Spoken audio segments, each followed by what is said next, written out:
They say you remember two kinds of days forever. The day you fall in love, and the day everyone tells you it's a mistake. For me, those were the same day. I was 28 years old when I chose her over everything I'd ever known. My family said I was throwing my future away.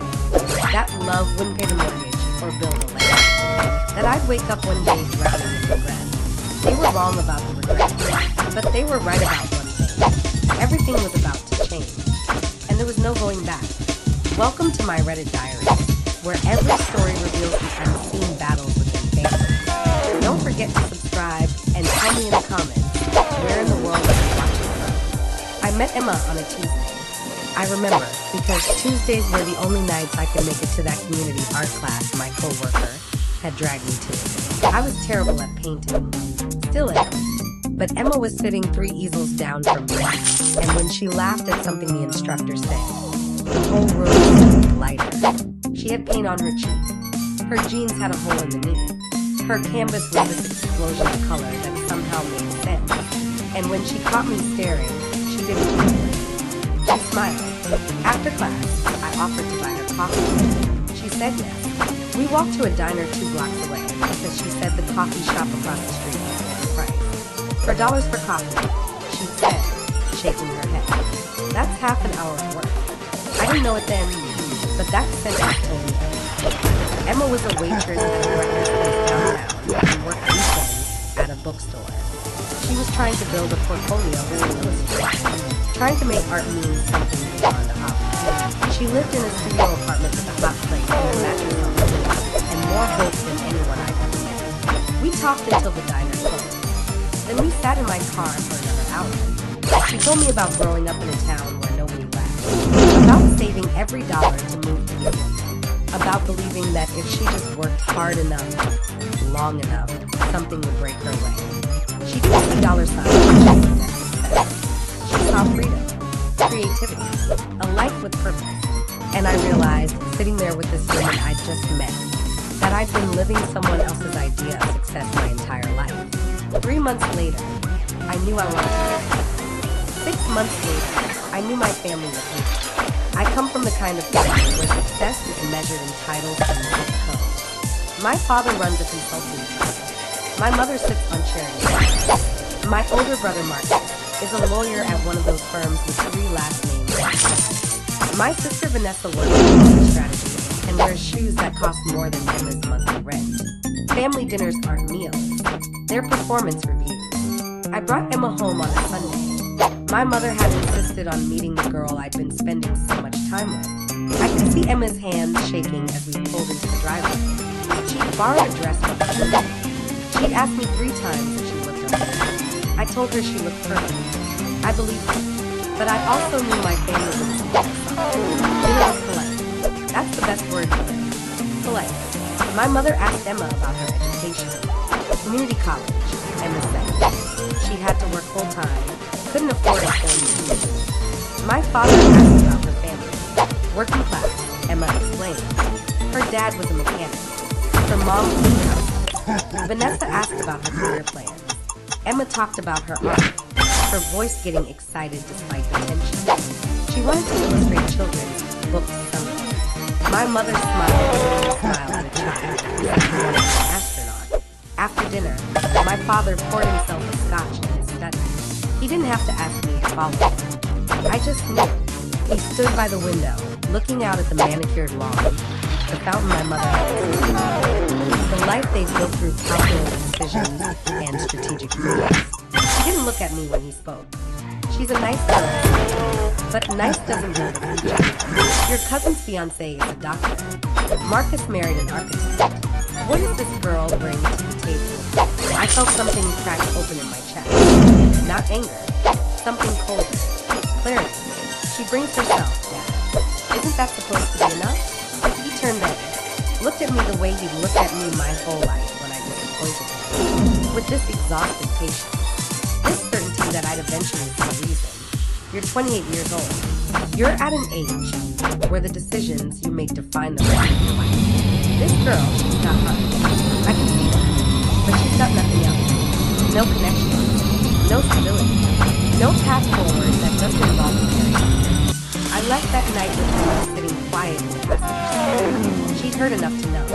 When we got back to her apartment, she cried. Not because she was hurt, because she felt guilty, like she was taking something from me. Over the next 2 weeks, the campaign started. My mother would call with articles about couples who had similar educational backgrounds. Statistics about divorce rates and financial stress. Marcus took me to lunch and gave me the older brother's speech. Love is great, grow when you're 20. You need a partner who elevates you, not one you have to get. Vanessa started inviting me to networking events where she introduced me to appropriate women, lawyers, consultants, women who were their residents like farmers. But every night I'd go home to Emma, to her tiny apartment with art on every wall, to her making dinner on that hot day, both of us sitting on her mattress with paper plates balanced on our knees, to her showing me the illustrations she'd worked on that day, her voice full of this unshakable belief that it would all work out somehow. And I realized I didn't want elevation. I wanted a foundation. I wanted a reason. I proposed on Thursday, in the park where we had our second date. No fancy restaurant, no elaborate plan, just me, her, and a ring I'd saved 3 months for. It wasn't much, but when I got down on one knee, when I asked her to build a life with me, her eyes filled with tears, and she said yes before I could finish the question. We were sitting on that park bench, her hand in mine, when she finally said what she'd been holding back. I don't want to be the reason you change the family. I kissed her forehead. You're not taking me away from me. I'm choosing you. There's a difference. I told my family to. We were getting married in months. Small ceremony. Nothing extravagant. My mother set down her wine glass. My father's glass. Marcus looked at Vanessa. Vanessa looked at her phone. The silence was so heavy I could feel it in my bones. My father stood. He walked to where I was standing and looked me in the eye. If you marry this girl, you're making a mistake. And we'll make ours. No family money. No business connection. No safety net. You want to play court? Let's see how romantic poverty actually is. I expected anger. But what I felt was relief. Because now I knew. Now there was no more pretending this would be fixed in time or understanding. They'd drawn the line, and I was stepping over it. Marcus called me that night. He sounded tired. They'll cut you off completely. No holidays. No inheritance. That's serious. Is she really worth burning every bridge? I thought about Emma. About the way she looked at the world. About who I was becoming with her. About who I'd be if I stayed in this family that loved conditionally. She's worth building new ones. The wedding was on a Saturday in October. Emma's family filled a small venue. Her dad walked her down the aisle with tears in his eyes. Her mom hugged me like I was already her son. Her younger brother made a toast about how Emma had always believed in fairy tales, and maybe she found it. The chairs on my side of the room, all of them. I'd sent the invitations anyway. Maybe out of hope. Maybe out of obligation. But when Emma walked toward me in that silver white dress, when I saw her smile through her own tears, those empty chairs didn't matter. My phone buzzed once during the reception. A text from Vanessa. You're making the biggest mistake of your life. Don't come crying to us when reality hits. I turned off my phone. Emma and I danced to a song her dad. We cut a cake her mom had baked. We laughed with people who loved us not for what we become, but for who we are. And when we left that night, driving away in my old Honda with tin cans rattling behind us, Emma put her head on my shoulder and whispered, we're going to be okay. I didn't know if she was right. I didn't know if I made the right choice. All I knew was that I made my choice. And for the first time in my life, that felt like enough. But as I drove through the dark streets toward our uncertain future, toward the tiny apartment and the tight budget and the family that had just assigned me, I couldn't shake one thought. My father's last words before I left that Sunday dinner. Let's see how romantic poverty actually is. And I wondered, in the quiet of that car with my wife sleeping against my shoulder, if love really would be enough when reality came knocking. Reality hit on a Monday morning 4 months after the wedding. Our car broke down on the highway. The mechanic said it would be $1,200 to fix. We had $800 in our account. I stood in that garage with the smell of motor oil and old pop, and I had to call Emma at work to ask bills would skip that month. Rent wasn't negotiable. Electricity wasn't optional. We chose to skip the car payment and fix the transmission. We'd deal with the late fee later. That was the first time I understood what my father had meant. Poverty wasn't romantic. It was math. Cold, unforgiving math. We lived in a one-bedroom apartment with thin walls and a radio that playing all night. Emma still worked at the diner, picking up extra weekend shifts. I'd taken a job at a small tech startup, entry level, because I'd refused to use any of my father's business connections. Some nights I'd come home and find Emma asleep at our kitchen table, her laptop still open, her illustration tablet stylus still in her hand. She was building her portfolio, sending her work to publishers, getting rejected, trying again. I won't lie to you, there were hard days where we ate ramen for dinner 3 nights in a row. Days where Emma came home crying because another gallery had told her thanks, but no thanks. Days where I'd scroll through social media, former college friends posting pictures of vacations I couldn't afford to take. And there were the posts from my family. Marcus got promoted to partner. Vanessa bought a penthouse downtown. My parents hosted Thanksgiving and I saw the photos. Everyone was there. Everyone except us. One night Emma caught me staring at my phone. At a picture of my family at some charity gala. She didn't say anything. Just closed my laptop and took my hand. You gave up everything. I'm so sorry. I looked at her. At this woman who worked herself to exhaustion and still found time to leave me notes on the bathroom mirror. We turned our tiny apartment into something that felt like home with art she'd made and plants she'd rescued from the clearance section. Who believed in her dreams with a stubbornness that made me believe. I gave up their version of everything. I gave mine. But here's the truth. There were nights I questioned it. Nights I lay awake doing the math in my head, wondering if we'd ever get ahead. Nights I felt stupid for thinking love would be enough when the bills were real and the struggle was real. I never told Emma, but I think she knew. Because on those nights, she'd roll over and put her arm across my chest, and somehow that made the morning feel comfortable. 2 years in, something shifted. Emma had started posting her work on Instagram. Just her illustrations. No explanations. No selling. Just her. A small indie publisher saw her. A children's book about a girl who planted gardens. They wanted Emma to illustrate it. The pay wasn't much, but it was something. It was a start. The night she got the email, we sat on our apartment floor and cried. Not because we'd made it, but because finally someone had said it. Around the same time, the startup I worked for got acquired by a larger company. They offered me a management position. Nothing executive level, but it was a real opportunity.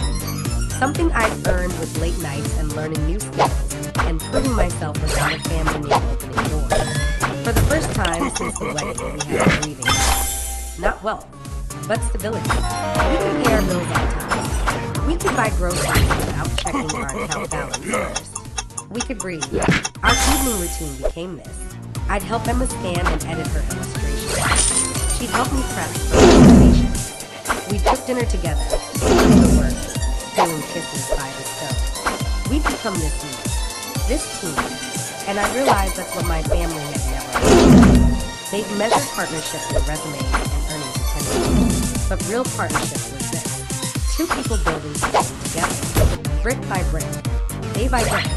3 years after the wedding, Emma's book launched. Small print run. It sold out in 2 weeks. She started getting commission requests. Real paying work. I got promoted again. We weren't rich, but we were making it. And then one Saturday, we stood in front of a small house. It needed work. The porch sat.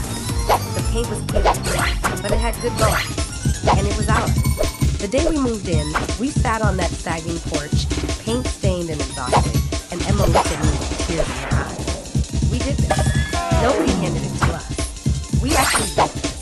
5 years after that, I ran into Marcus at a coffee shop downtown. I almost didn't recognize him. Same expensive suit, but he looked tired, older than he should have. We stood there in line, 2 brothers who used to know everything about each other, now strangers making small talk. You look good. Happy? I am. He nodded, ordered his coffee, Then, quietly, Dad asks about you sometimes. I won't admit it, but he does. How's everyone? Marcus hesitates. The kind of hesitation that says, Vanessa's getting divorced. Mom's not well. Dad's the same. Stubborn. Before he left, he handed me his business card. My personal number's on the back. In case you ever want to talk. I put it in my wallet. Didn't know if I'd ever use it. Didn't know if I wanted to. 6 years after the wedding, my phone rang at 2 in the morning. I didn't recognize the number. Almost didn't answer. But something made me sit down. It was Vanessa. She was crying. I'm sorry. I'm so sorry. I was horrible to Emma. And now my marriage is over and I'm sitting in this big empty condo and I don't know why I'm calling. I sat up in bed. Emma stirred next to me, concerned. I touched her shoulder, mouthed that it's okay. You're calling because you're my sister. And you need someone who actually gives a damn. Vanessa sobbed hard. Can I I just have to get out of my house. Come stay with us for a few days. When I hung up, Emma was already awake. She didn't ask questions. Just nodded. She's family. She needs us. 3 days later, Vanessa showed up at our door with a guy lunch and red eyes. She walked into our modest home with Emma's art on the walls and our lived-in furniture and the vegetable garden Emma had planted in the backyard. And I watched my sister, who'd had everything, who'd married for the right reasons and lived in the right places, and checked every box, break down at our kitchen table. Turns out the family who told me I was making a mistake. They were the ones drowning. And somehow, the life they'd mocked had become the lifeboat.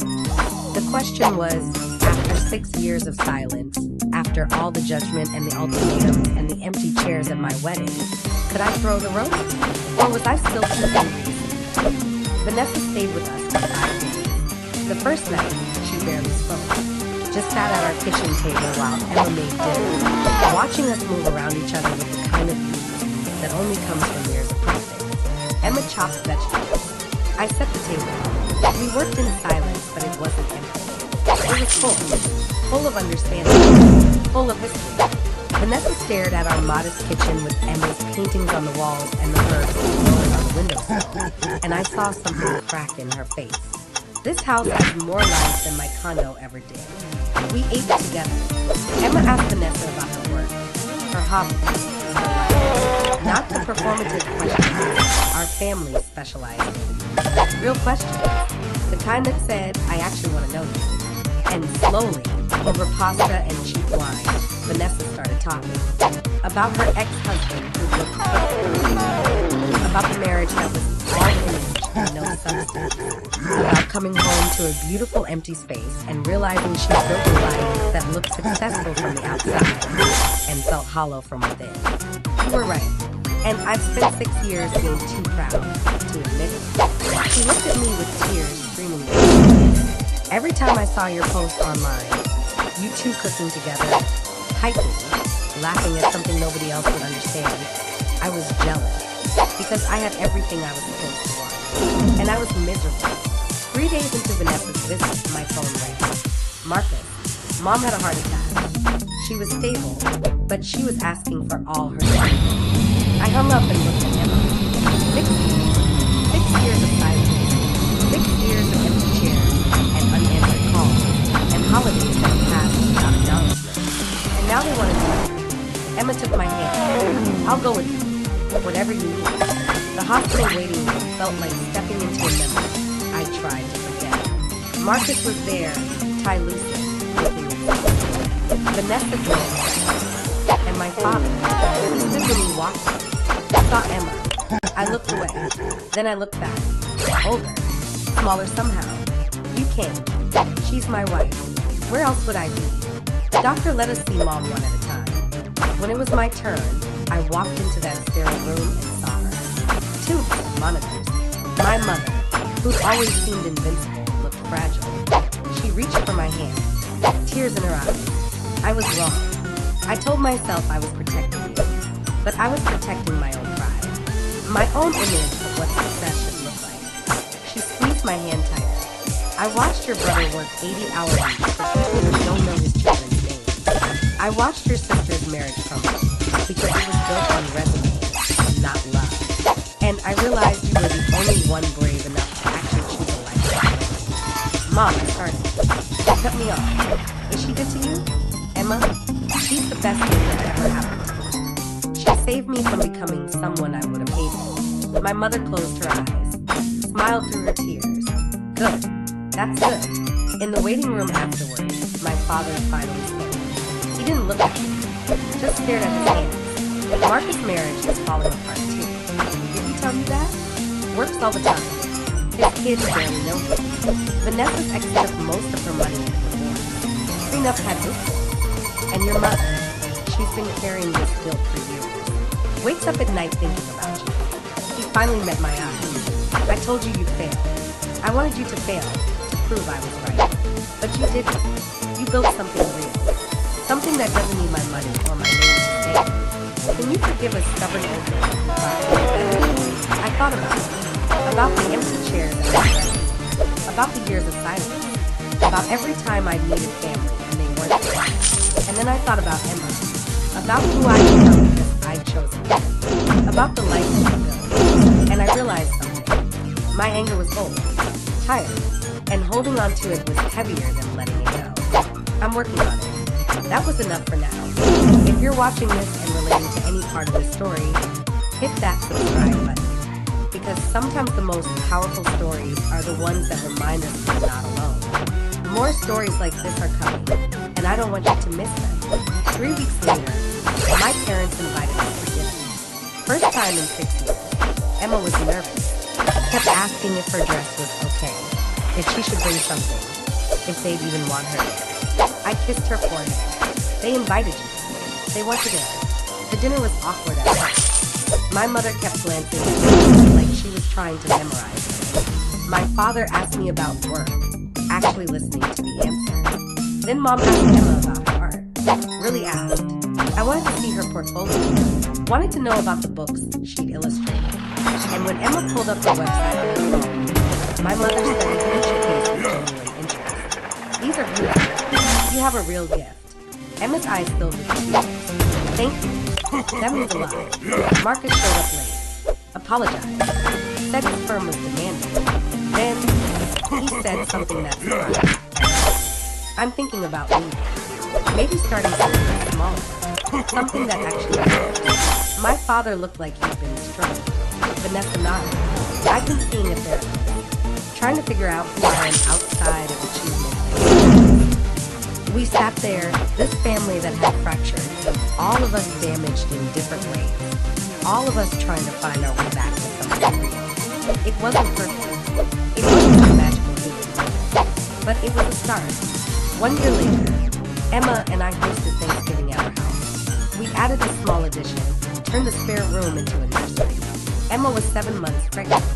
Her book series was being adapted into an animated show. I was leading a musical, but none of that mattered as much as the scene in our kitchen. My mother was helping Emma make stuffing, both of them laughing at the story. Vanessa was setting the table. Marcus was outside with Emma's dad, talking about starting a small consulting firm focused on nonprofits. My father sat on our porch and I joined him. You know, he could have proven me wrong and rubbed it in my face. I didn't do this to prove anything to you, Dad. I did it to prove something to myself. He nodded, put his hand on my shoulder. For what it's worth, I'm proud of you. Took me too long to say it, but I am. Inside, Emma called that dinner was ready. We gathered around our table, this blended family, broken and healing, imperfect and trying. Emma took my hand on one side. My mother took it on the other. And my father said grace for the first time in years. Later that night, after everyone left, Emma and I sat on our porch. Our daughter kicked inside her. My mother had texted me a photo from dinner. All of us together, smiling, real. Emma looked at me. You okay? Yeah, I really am. They called me foolish, reckless, naive. Said love wouldn't pay the bills, or bills. And you know what? They were partially right. Love didn't pay the bills. Hard work did. Commitment did. Sacrifice and partnership. And showing up every single day. That's what paid the bills. But love made it worth paying them. My brother has more money than me. My sister has a bigger team. My parents have the house I grew up in and the respect of their social circle. And I have this. A Tuesday night. Emma is painting at the kitchen table while our daughter takes me inside. My mom is texting me about painting furniture. My dad is actually asking how I'm doing, meaning it. I have a life I built with my own hands, next to a woman who built hers the same way. I have family dinners that feel like home instead of performance rooms. I have a marriage where we're partners, not refugees. They didn't eat their words because I got rich or proved them wrong as they ate their words when they finally understood what I know all along. The richest life isn't the one filled with money. It's the one filled with people who actually care. People who choose you on your first date. People who build with you instead of expecting you to arrive already built. I chose love over wealth. And I got both. Just not the kind they were looking for. And that's exactly why it worked. Sometimes the family that doubts you just needs time to see what you already knew. That you were never lost. You were just taking a different path home. If this story resonated with you, subscribe to The Last Lesson for more real stories about betrayal, karma, and the strength we discover when life tests us. New stories every week. Your support means everything. Thank you for listening.